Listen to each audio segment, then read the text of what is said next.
Hey guys, it's Sage, just back with another Bazaar video. I know it's been a while. This won't be like a normal video where I'll be talking about the build. I'll mostly just be giving an update onto where I've been, as well as an update on just kind of how I feel about open beta and the monetization that's entered the Bazaar in that time, because I haven't, even though it's been a little bit, as far as the monetization being in the game, I haven't given my 2 cents on it. So that's kind of what this video is going to mostly be about. So as far as me, after my last video, like literally the day after, I got sick with the stomach flu for about 3 months. After that, I came back to the Bazaar and I wasn't super interested in the meta, so I just played other games, and I didn't really want to upload the other game clips to this channel. Maybe I'll do that in the future. Or figure out some content to make around other games that I can do if I'm not really feeling the Bazaar. That's of course the plan, but I didn't really have a plan for that right now, so I just kind of decided to stop uploading for now. Recently I have come back to the Bazaar because open beta was supposed to be a fun time where we could all kind of learn together, and we'd have new players coming into the Bazaar, and it was going to be exciting. But unfortunately, because of the decisions made going from closed beta into open beta, it hasn't been. The Bazaar turned into a heavily monetized product, and I think we can all say that now with the experience with the monetization. So I guess I'll start at like my experience with the monetization. At first I didn't think it was crazy bad. I didn't. You'll see that I brought the subscription and the prize pass, not thinking about really the long-term future and everything that I've learned since. And I didn't think it was too bad. Fast forward a couple weeks, I definitely now realize that was a mistake. I canceled my subscription, and I don't think I will support another prize pass in the future. There's a lot of things that I've learned in those couple weeks that make that a terrible mistake. The first thing I want to touch on is the thing that I know the least about, and that's the Kickstarter. So I didn't support this game in Kickstarter. I don't know too much about the Kickstarter. I did know about this game when it was in Kickstarter, but I knew about it from videos on like YouTube and videos and just knowing Reynad. I've been following Reynad ever since 2014. So just knowing Reynad and knowing that he was developing a game, because I knew that Byron was also developing EverQuest. So I knew that like those two games were kind of being developed simultaneously, and I wanted to try them both out. Because Wreckful was also a streamer that I had followed for years. And watched for a very long time. So I was kind of in tune with those two games, not maybe super hands-on, but I knew about their existence and their development. So as soon as the Bazaar came out with, its closed beta information and where to sign up and pay for it, I knew that it was immediately something that I wanted to take part in, because I've been really interested in this game for a while. So with that, I think that's how quite a few players honestly came into the fold. I think that's how Crip came into the fold with the Bazaar, not being too involved in the Kickstarter and stuff like that, and just kind of coming into the fold after that stuff. With that being said, I do now know a lot more about the Kickstarter.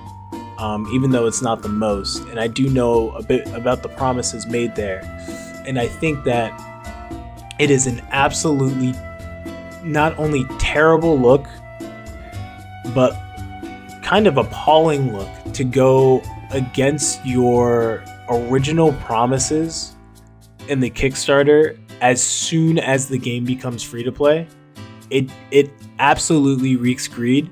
And it's going to be a pain point for the community already before the game has even fully released, in which you're going to have to get a lot of people's trust back. And it sucks for people that have invested time into the game and want to become really good at the game and truly love the game and want to share that love with everybody else. Because you make it 20 times harder when you do something like that. And I think a lot of the community members or the closed beta members that have fallen in love with the game are really hurt by it, because all they want to do is share this game with anyone who's interested and anyone who will lend an ear. And that's kind of where I'm at. I know a lot of other content creators are there too, because they've had so much fun with this game, and they understand, like, a lot of other strategy gamers, card gamers, auto battler gamers would have fun if they tried this game out. But when you lock so many truly progression options behind paywalls, no one's gonna want to play that without any personal experience in the game. And we'll get into how that works now, and I guess where I want to see it go. So how it works now is we have two kind of monthly subscription based models in the Bazaar that I hope don't last for a long period of time. The first one is the general subscription to the Bazaar, which I think was the most digestible by the community, but still probably needs to be adjusted, at least in price. I don't think it should be $10. I think it should probably be $5. Maybe even less, like $2.50 to $5. And what that gives you is double chests from ranked. It gives you double prize pass XP, a board, and a card back, which I don't have too much of a problem with all of that stuff. The biggest thing that I have a problem with is honestly the double prize pass XP. Since I brought the subscription right away, I can't confirm if this is true. A lot of free-to-play players maybe in the comments could tell me. I don't know if you need the double prize pass XP to get, especially the frozen assets pack, since it's on the 25th level of the prize pass.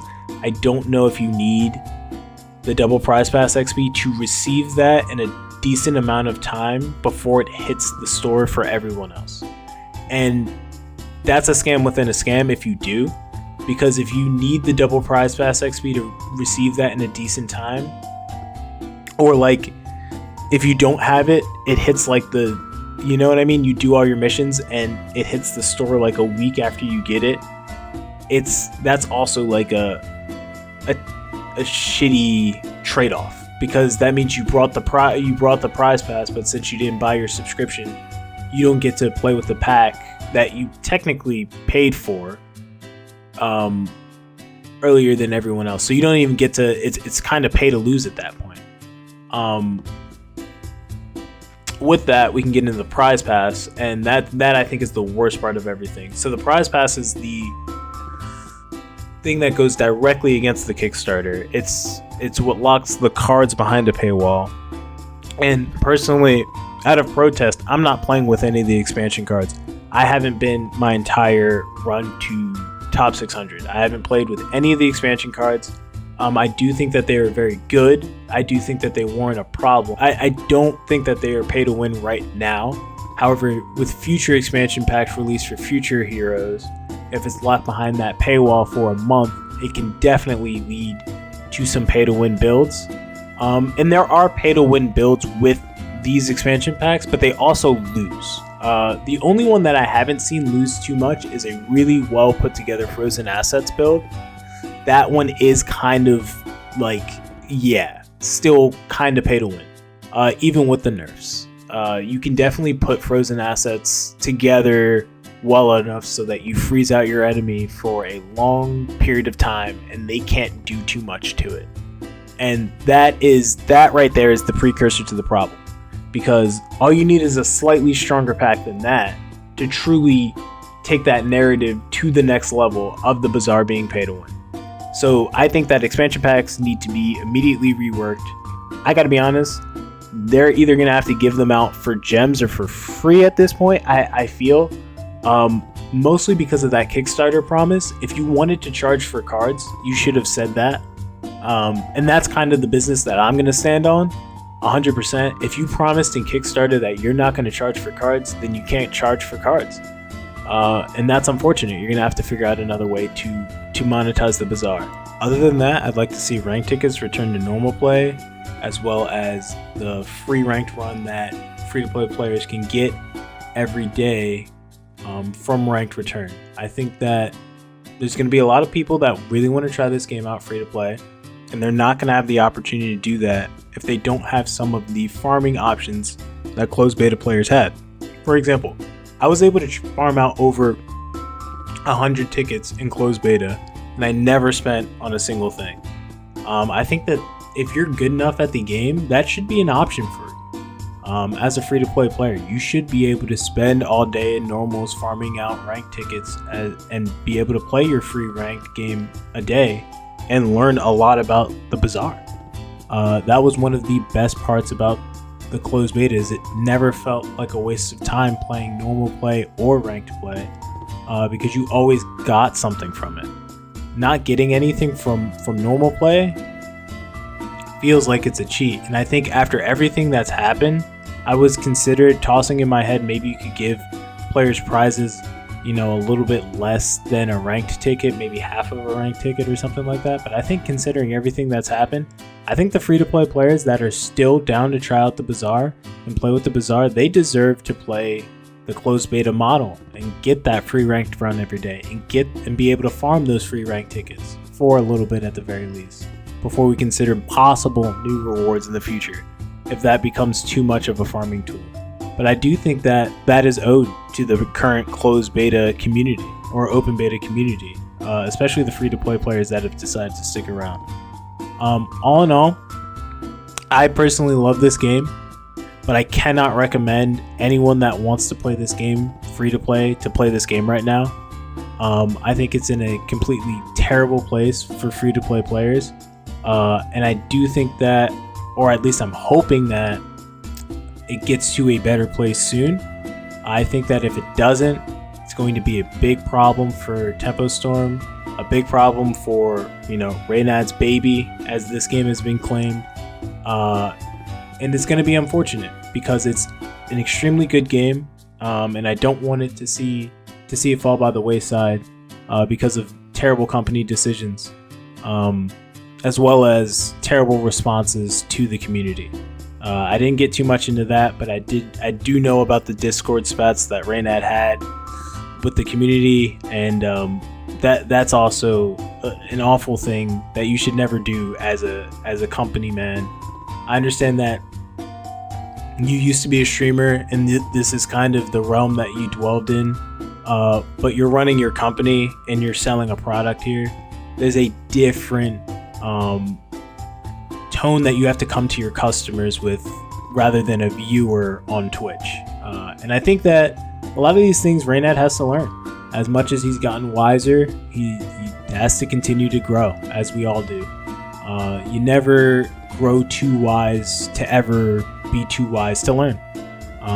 There's no age that you stop learning things, and I think Reynad's finding that out here. This has been a learning experience for him. It's been a learning experience for his team. This has been a learning experience for me as well. I've learned a lot from the Bazaar and what not to do and what to do, and especially how to respond to people. And yeah, I hope that this game gets into a better place really fast because I love this game. I want to share it with a lot of people. I want to make a lot of videos about it. And I think that a lot of people are super discouraged and don't really want to play the Bazaar right now.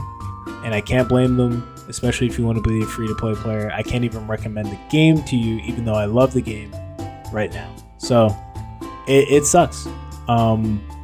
With that being said, I'll probably create a couple more videos here and there on some interesting games if I get them. Mostly just been playing medium weapons and fixer build on Pig just to try and grind some rank. It's not the most interesting meta of the Bazaar in terms of diverse builds. There are more diverse things that you can pull off though than the meta that I decided to take a break from though. So maybe if I get into a couple of those things, I'll show those on the channel as well. And other than that, that's kind of been an update. I'll try to upload maybe every day, maybe every other day. And other than that, we'll see where this goes with monetization, and hopefully this game truly becomes free to play, because I know There may be a fair amount of you strategy gamers out here that it may not be your cup of tea, but there are definitely a fair amount of you guys out here that would love this game. And I hope that it becomes truly free to play so a lot of you guys can try it, experience it, and realize how much fun the Bazaar can truly be. With that being said, it's been ages. I'm going to catch you guys later, hopefully sooner than last time.